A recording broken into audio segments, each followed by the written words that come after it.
The first book I'd like to start with is Becoming Supernatural by Dr. Joe Dispenza. The reason I've chosen this one is because it was really the first book that gave me some major aha moments. So starting with chapter 1, first sentence, quote, "Because of our large brains, human beings are capable of thinking about their problems, reliving past events, or even forecasting future worst-case situations, and thus turning on the cascade of stress chemicals by thought alone. We can knock our brains and bodies out of normal physiology just by thinking about an all too familiar past or trying to control an unpredictable future.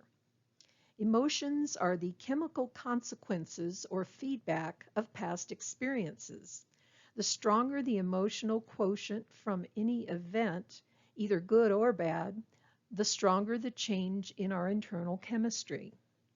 Therefore, the experience becomes imprinted in the neural circuitry, and the emotion is stored in the body, and that's how our past becomes our biology."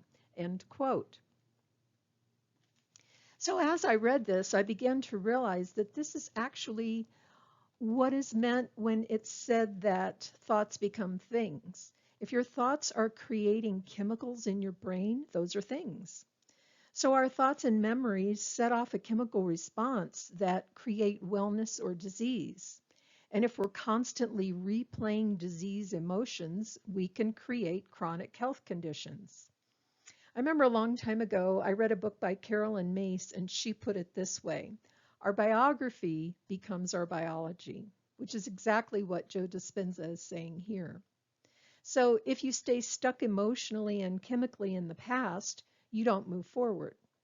People talk about living in the now, in the moment, but you can't do that if your emotions are stuck in the past. You're still creating those chemicals. So if you can't even move to the now, then how are you supposed to create a new future? Think about how much of your day is spent in negative emotions. You could keep a journal for a few days and try tracking how much time you spend being flooded with positive emotions of joy and happiness and love compared to how much time you spend thinking about problems or issues or people who bother you or traffic or whatever it is. I remembered that when I was recovering from surgery a while ago, I was lying in bed and noticed my cat. She had her little face on the pillow, lying next to my head. She was just gazing at my face. In that moment, I realized the only reason for being, for her to even be there, is love. And I instantly felt what it was like to be embraced by what they call the love of the universe. I've never felt anything like that before. It was overwhelming. And I did my best to try to capture the memory of that so that I could recreate it. But it made me realize that love is really the only reason that any of us are here.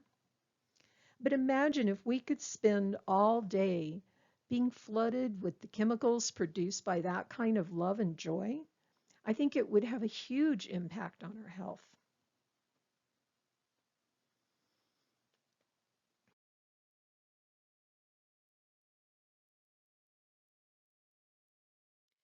Moving on, still in chapter 1, to